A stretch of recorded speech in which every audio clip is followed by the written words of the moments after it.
Hello, and welcome back to Sharing a Chapter a Day. This is Do, Ra, me, and today I will be reading Chapter 59 of Engagement in Peril by Dara Odoe Sok.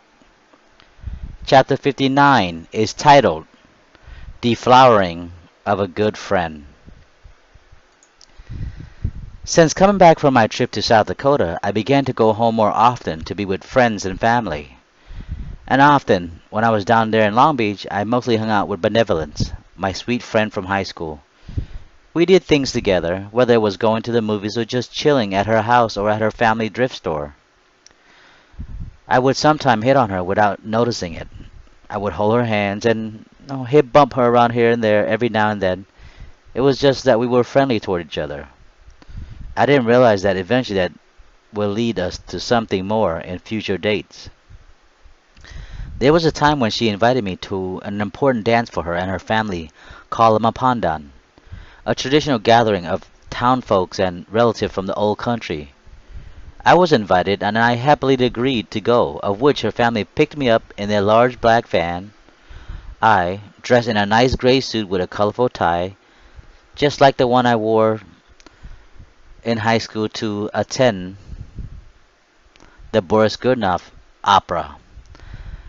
The very same suit and tie I wore years earlier when I attended the Russian opera with my Russian class back in high school. The same suit and tie that I had while wishing for Beverly to come along so I could be next to her and tell her that I love her. Benevolence played an important role during this Mapandan. She was named the first princess, runner-up to the Queen of Festivities, of which she came in second where she sold raffle tickets to help raise money for the festivities and that charitable organization. The Mapandan is an elegant party and formal gathering. Everyone was dressed up in fancy attire and such, too much for my taste.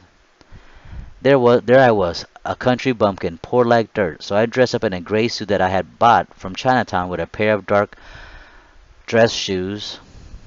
The whole event was very elegant. Everyone was dressed in a fancy attire, and the whole occasion was pleasant and merry. The food was also delicious, and I had a very nice time that night with Benevolence and her family. It was there at the Mapanda that I met several of Benevolence's aunts, uncles, and cousins. There was Uncle Arnell, Auntie Rhodey, Auntie Drex, Uncle Mike, and little cousin Rachel, Raquel, Nicole, Mike Jr., Joshua, and Christopher. These people I have come to know well and have had many visits to their various homes since then. I had a great time there that night, being with Benevolence and her family festive affair. Benevolence and I hung out together in the hotel room where they are when they are changing until their family came upstairs to get us. We talked and we held hands and we just shoot the breeze. Besides just sitting and shitting around, we also went down to the corner store to get some food and waited for her family in the hotel room. The event was really nice, and I enjoyed it. The food was good and the reception was really elegant. As days went on and the more we hung out, Benevolence and I got much closer. You were allowing things to happen on its own, Dara. You didn't push the envelope and you just let nature take its course. And I respect you for that. And yep, you're still this way to this day, Dara. You have never pushed anyone into being involved with you. I wish Shinshin could have read this. This would have been he would have been so very proud of you for being yourself then. Whatever happened to that delightful boy who once ruled the world? Now, my mother's younger brother Dang from Belgium came and visited us in the state for the third time that year. And when he comes, he would bring gifts from France and Belgium. Gifts like perfume, chocolate, pills, and clothing. The last time he visited us, he had brought his wife and his firstborn. And this time he decided to come alone because he had come to shop for American jeans, from Levi's to Jordache jean and such, to take back to Belgium to sell for his friends and colleagues. Uncle Dang looked exactly like my mother, of course. All her kinfolk looked alike, strangely except me. I looked nothing like any of them. Even my older sister had some similar features to them. Uncle Dang stayed for about 3 weeks or so with us then. He bought over 20 pairs of jeans to take back, ranging from button fly to zip up jeans, and also got some gift for his wife and kids back in Belgium. During Uncle Dang's visit, my mom and parents were invited to a wedding reception at a local Cambodian restaurant. They decided to bring everyone, my uncle, all the children, and I was allowed to invite my good friend Benevolence as well. We all had a nice outing together that night at the New Paradise Cambodian restaurant off of Anaheim and Mahana Avenue. We ate a seven-course meal of Asian cuisine from shark fin soup to deep fried quail. Benevolence and I had a nice outing that then together that night with my family. It was nice to share what we had with our friends and family. After all, we were getting closer as time progressed. In June of 1997, Benevolence invited me to her brother and cousin Raina's birthday party, which I happily agreed and attended. By then, Benevolence and I had become much closer in our relations and liking of one another. So I went to their house early and helped cook and deep fry the egg roll, chop vegetable, and got the backyard and decoration ready for the party. I helped by clearing out the backyard of weed, debris, and trash. Also, we set up the tables and chairs for guests and friends. We also covered the wooden table with plastic covers, set out the treats and food for the festive occasion. We set out boxes of ice cream and soda and also some alcohol beverages for adults at the party. We also decorated the backyard with colorful strings and balloons. Also, I volunteered to be the camcorder guy. I spent the afternoon and night with the camcorder in my hand, recording everything that was going on throughout the party's event. Many of Jason and his cousin's friends came. They were a bunch of high school teen and whatnot, and some were adults who were friends of Junior, John, and Anna, who were Jason's older brothers and sister. The guests brought gifts and cards for the birthday boy and girl. There were also the family's friend and relative like aunts and uncle who came for the big festivity. Some came from as far as San Jose and Las Vegas, and some came from right down the street. So were even the neighbors to join. Came to join the exciting festivity that night. But Neville and I hung out and walked around with the camcorder, taping and recording people dancing, eating, and enjoying the festivity. It was a great night of celebration. But I got a little under the weather several hours later. I got sick and had to sleep throughout most of the party. Benevolence would stay with me in her room, tending to my sudden illness. While we were there together in the dim-lit garage, we would talk about this and that, while holding each other's hand. I would joke around about her, teasing her about various things.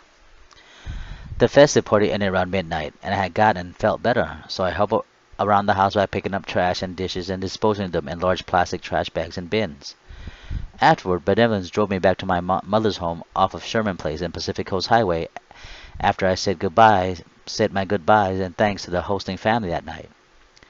Little did I know then that I was going to pull out one of my bag of tricks and use it on my dear close friend Benevolence.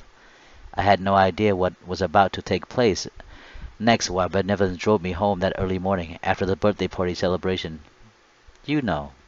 You know damn well what you were doing, Dara. On our way to my mother's house for no particular or practical reason or why I did what I did, I suddenly asked Benevolence to pull over to the side of the street and parked her car. We were at the corner of Martin Luther King Jr. Avenue and East La Reina Way. I asked her to park in an area that had very little lighting. Then I had her shut off the car's engine, and then we started talking. I began telling how I felt about her and about our friendship and about each other and how good friends we were. And eventually that led to us finally kissing each other for the very first time. We started making out. Well, I started making out with my very good friend then. Me and Benevolence were making out in her car that early morning. To my disbelief, Benevolence had never made out before. Not like this. During our many warm kisses and smooch that early morning, we actually fogged up the windows with our warm breaths and radiating heat from our body. Finally, after making out for about an hour or so, and around 0200 that morning or so, we finally finished and decided that she should take me home. Once we got to my mom's house, we gave each other a little warm hug and said our goodbyes and our morning for the day. After a good long sleep and relaxation, the next day I hung out with Benevolence once again for a bit until I had to catch the Greyhound bus back to San Diego. She drove me to the bus station off of Magnolia and 2nd Street then. Once there, I gathered my belongings. We both exited her vehicle, said our goodbyes, and I kissed her goodbye and we parted ways for the time being. From then on, Benevolence and I became a couple. Without her parent and family knowing, Benevolence and I began to tell each other that we love each other. On the bus ride back to San Diego, I was happy and all smiles about the fun I have had this past weekend, and now I got a girlfriend as well. I was happy with myself then, humble and happy about what me and Benevolence had reached. Our once friendship is now much closer than ever, and I adore her very much then. Although we both have gone our separate ways in life, we still remain friends to this day. She was she was my first, you can say. But then again, I am the very asshole that killed off my beloved Shin Shin. What kind of lover have I become? From then on, Benevolence and I would talk on the phone and write to each other through letters and postcards while we were away from one another.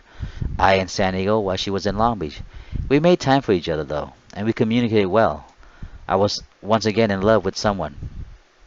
So as the weeks passed and every time I came home to visit for the weekend, she and I would get more and more intimate. During the summer of 1997, Benevolence and I became sexually intimate, and the first time we had sex was in plan.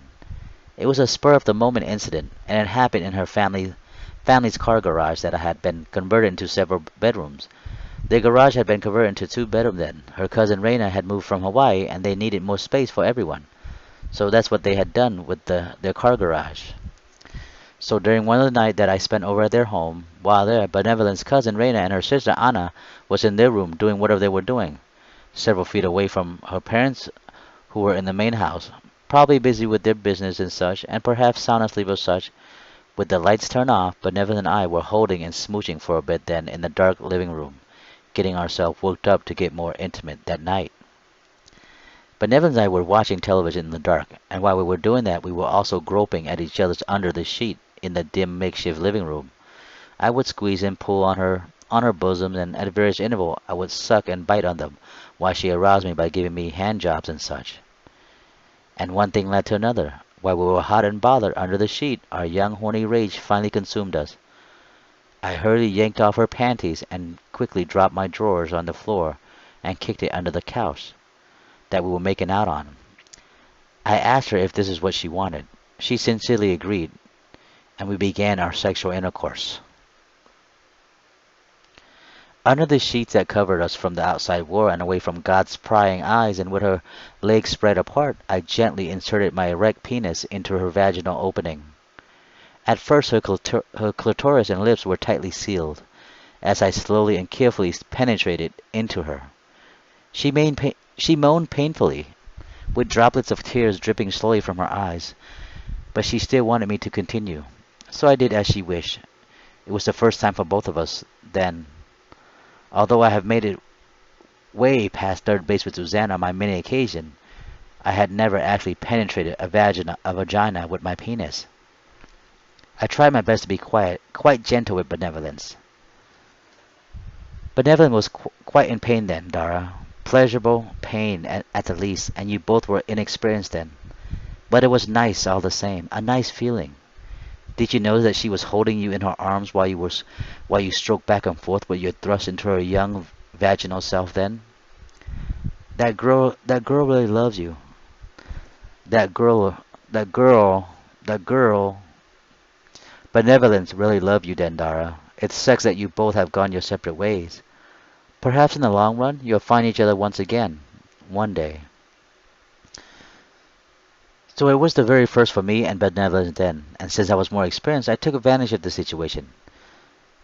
But was but was it but was it what she wanted? While I penetrated into her, I was tearing away her hymen. Deeper and deeper I pushed into her, and while I pulled out, the light sheet of hymen that once lined within her vagina came along, attaching itself on my erect penis. As I watched myself pulling out, slightly and glowingly, blood flowed from her and stained my shaft. I had popped her cherry then. I had deflowered my best friend, Benevolence. She was bleeding for a wee bit, and the pain was barely bearable for her. I apologized for causing her to bleed, and she was scared at first because she had never done it before. But she forgave me later once she got used to being penetrated. And often I penetrated her since then. Since it was both our first experience, we didn't do it very long. We were just learning how to How to then? I figured we probably did it for about 5 minutes or so, because we were afraid that her sister or cousin or even her parent would walk in on us. As quickly as we had started, we quickly stopped, and the rest of the night we cuddled in each other's arm.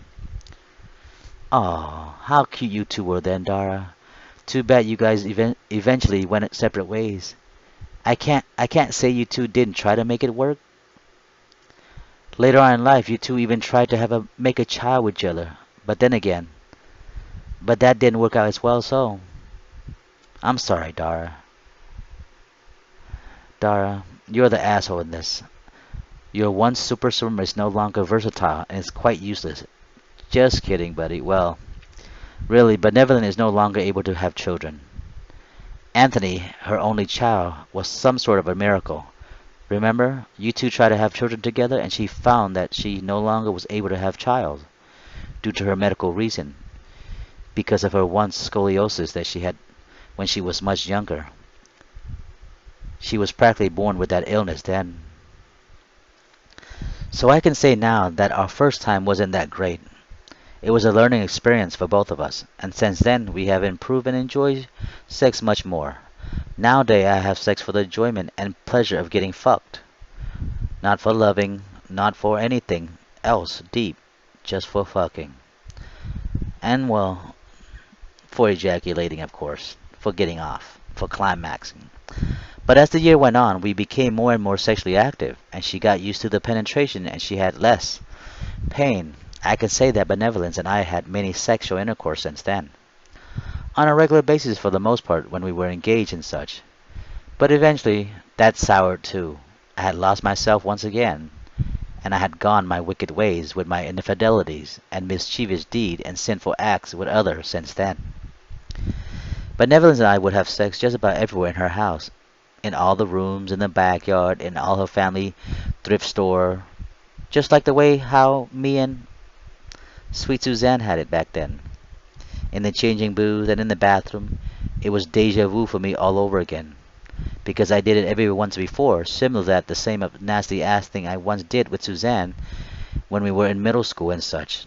All over the place in her house, in her family's donut ice cream shop, where I fingered and groped everywhere, too. What kind of an asshole have I become? Is this the way that is this what they mean? All thing comes in full circle? What goes around comes around? Is that what it really mean?